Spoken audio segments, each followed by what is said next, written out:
সালাতে দোয়া কবুল হয়। সালাতে দোয়া কবুলের তিন জায়গা।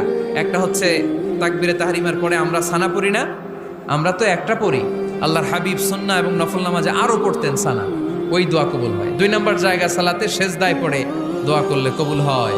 আকরাবু মা ইয়াকুনুল আবদু মির রাব্বিহি ওয়া হুয়া সাজিদ ফাকসিরু ফীহি দুআ।